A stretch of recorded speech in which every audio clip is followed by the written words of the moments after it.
Okay, so this is the fourth installment in my series on antinatalism, but I may make it sound more formal than it actually is. I don't see myself completely, going away from antinatalism just yet. In terms of content, I think there's lots to explore there, and I'm in a weird way, or not really weird, but in a very minimalist way. I'm trying to incorporate the atheism into the whole antinatalist framework. But so far, like I said, I've joined an antinatalist Facebook group, and it's probably not the most robust way of learning, but it does hook you with certain terms and certain concepts, and you kind of ease into getting into it more. You also get a pulse on what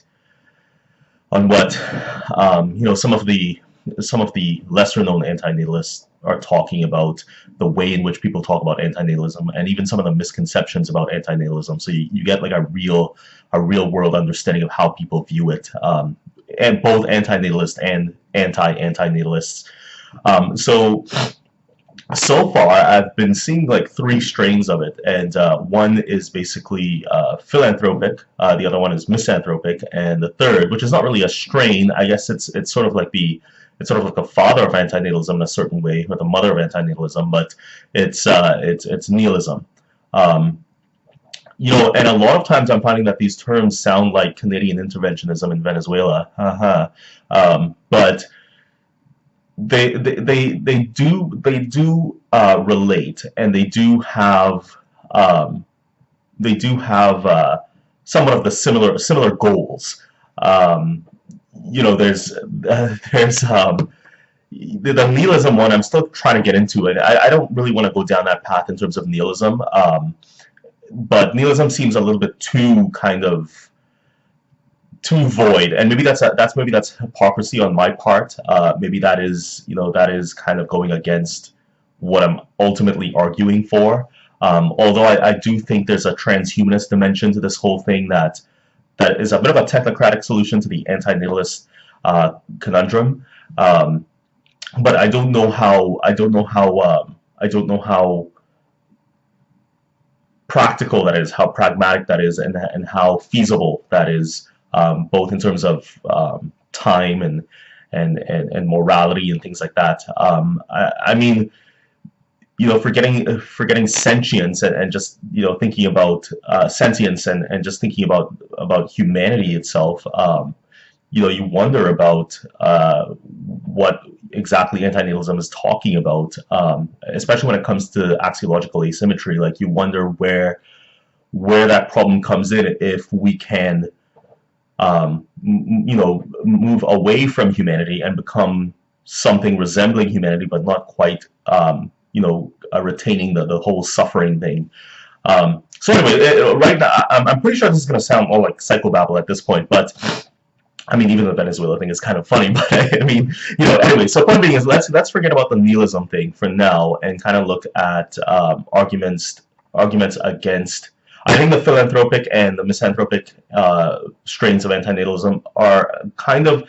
I could see both sides. I mean, one is basically saying that we will bring suffering to the world when born, and it's there's environmental antinatalism, et cetera, which is, I've noticed, is a big thing. And the philanthropic one is basically reducing harm to people being born, et cetera, et cetera. So it's a good thing. But so I can see both of those just working in tandem. I mean, I don't see how you could oppose them at this point anyway. But I guess arguments against antinatalism that I've seen so far are basically, one, religious, which I'm tempted to just discount completely, because when people start talking about religion and antinatalism, they tend to have, at least the article that I've read so far, they tend to have this baseline. Well, God said life is sacred, and life, we should be pro-natalist. But I don't see where the I see it as sort of like a brick wall. Like, you hit a brick wall when you start talking about the Bible as evidence for anything, even in philosophical realms. I mean, you're not exactly talking about William Lane Craig with some of these writings. I mean, it's just basically referencing a lot of Bible quotes, But as an atheist, and maybe I'm being a little bit arrogant there when it comes to religious arguments against antinatalism. Maybe I'm not seeing it from their perspective, but I mean, you can't help but, I think, whether you're atheist or even not even atheist, but just basically skeptical or of a different faith, you automatically think, well, why is the Bible justifying this in any context? When say you're a Muslim, for instance, like, I mean, why would you want to use the Bible to justify pronatalism? Like, you would automatically want to look to your own holy book, and then that creates the whole atheist argument all over again about mutual exclusivity when it comes to different religions and which religion is right, whose God is doing what, and whose God is saying what. And religions don't come down, just to veer into the atheist thing again, religions don't come down to just basically, well, we all believe in one God. I mean, that's a contemporary and kind of, inter-religious conversation that happens in terms of one God and God this, and I believe God, you believe God, every God. But like, I think when it comes down to it, especially when it comes down to doctrine, which is what they're using to justify pronatalism, the mutual exclusivity problem when it comes to religion goes deeper than that and talks about the nature of God himself. I mean, you have things like, and maybe not even so much God, but I mean, as an example of where they differ on very basic things is original sin. If you're talking about Christianity and Islam, and you could throw Buddhism in there as well in terms of sin and evil and good and blah blah blah. These are baseline things that they disagree on in very polarized senses. And then there's also the thing about the Trinitarianism. Even within Christian denominations, you have, like, Jehovah's Witnesses, for instance, which I did a blog post about. They have this very shifty and almost oppositional kind of understanding of Trinitarianism and what that means. And even Trinitarianism itself, if you don't believe in Trinitarianism or Trinitarianism, or you're anti-Trinitarianist, there's strains of Trinitarianism within different denominations in Christianity. So there's base level things that people do not agree on, and I feel like religious arguments that I've seen so far that purport pronatalism and are against antinatalism just have this kind of like, this sort of like, well, God exists and that's it. Like, God exists and God said life is good, done. Like, that's it. But I must admit, I posted one of these articles on my blog too, and the guy did kind of open up that segment or that section of the article by saying Christianity says that pronatalism is good and antinatalism is bad, so here's why Christianity thinks pronatalism is good. But I think in the larger context, it was posted on a Christian website, so I don't think that there's a large element of unbiased reporting on that one. So anyway, so the one argument though that is within the antinatalist realm that goes against antinatalism, and I haven't quite parsed it yet. It's still a little bit difficult to understand for me. I found this article. I don't know how reputable the guy is, but he sounds like he knows what he's talking about. But he was really going after David Benatar's axiological asymmetry. He was talking about the bottom right square, where if you did not exist, a lack of pleasure would be not bad. And I've seen variations on that argument, but I think they're saying the same thing. I think there's still, not considering that it's a branch of nihilism, not considering that there is no right and wrong or good and bad, blah, blah, blah. What does it mean for somebody who doesn't exist to not experience pleasure? Like, there was one YouTuber, I don't know how well known he is, was talking about the non-duality problem. So there's an inherent inherent duality to existence. If there is no existence, there is no wall to bounce anything off of. There is something who doesn't exist can't. And this is where I'm getting confused. I kind of have the concept in my head, but I don't know how to explain it very well. But how can somebody who does not exist have a position of not understanding or not experiencing pleasure as being not bad? Like, so something doesn't work there. And I've seen two YouTubers actually describe the problem. So I'll tell you where I am on it right now. I think the non-identity problem kind of comes into play to begin with. Like, if there is a position to be in, and I've also read something similar in terms of saying that it was like a brief line in a Wikipedia article, and I was too lazy to actually follow it down the rabbit hole. But somebody was saying that in the Wikipedia article that if people were, if theoretically somebody who didn't exist was given the choice, they would choose to exist. But I have to say, when it comes to antinatalism, you gotta wonder about the granularity of that consent and the timeline of that consent. At which point in after birth can a human being give consent? Because right after they're born, even right after they're born, they can't give consent. And then even I mean, to what age can they be aware and fully understand the complications and the pleasures of life to the point where they can give informed consent? I mean, consent. I mean, I only discovered antinatalism like what, like a few months ago. I didn't even know such a philosophy existed. I mean, like I didn't even know that was an option. You know what I mean? Like you know, you could say I had an antinatalist birth, but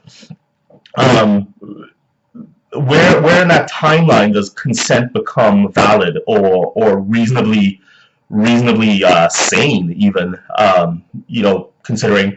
And so it goes back to the whole idea of by default, somebody who does not exist, if they were theoretically to exist, they would give consent to being born.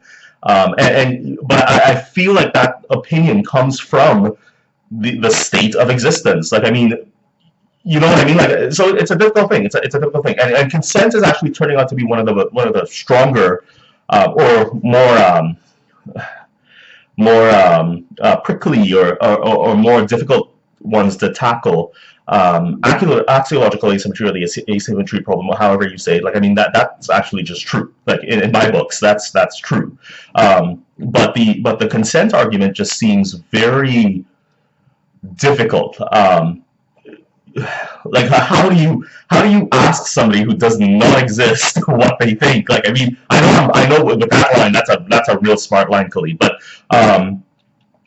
it to me, it always kind of, I don't know how clear my thinking is on this. It always runs up to the non-identity problem and the idea that, well, how many trillions and trillions of people do we want to create just because we think that most likely they'll consent to wanting to be born? I mean, we are making those choices to deny people's existence on a second-by-second basis. Like, I mean, every single time we fuck, like, we deny people the choice to be born.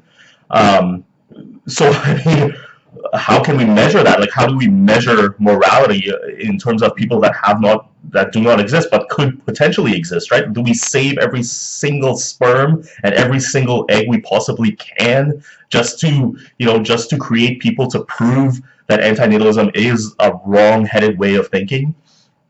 To me, I don't know how to tackle that, but that's what I keep running up against.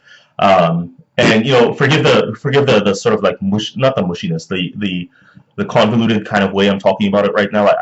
But I am parsing things out. You know, it's your choice to watch the video or not. Like, I mean, you'll see the preview and you can say like, oh, blah, blah, blah.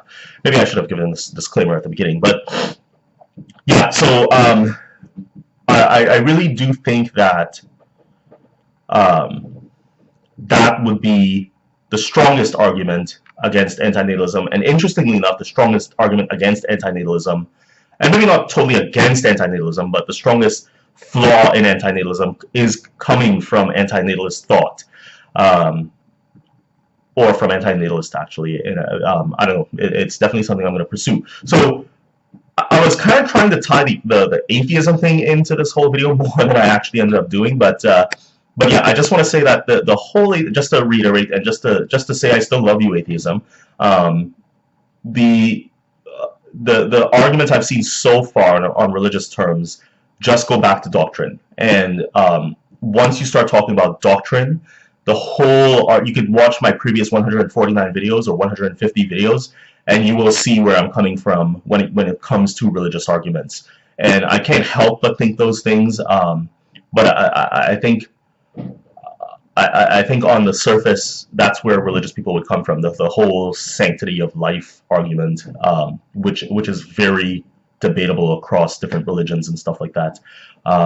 You still do end up with antinatalism. Put another way, antinatalism deals with existence, and I think existence is universal to people who exist, whereas religion is very faction and sectarian, and it gets very messy when it comes to creating excuses for pronatalism or apologetics for pronatalism, or even religion as a marketing tool, to tell you the fucking truth. I mean, it kind of reminds me too of what's going on with what went on with that summit with the Pope and the Catholic Church in the Vatican, and it just makes me a little bit angry.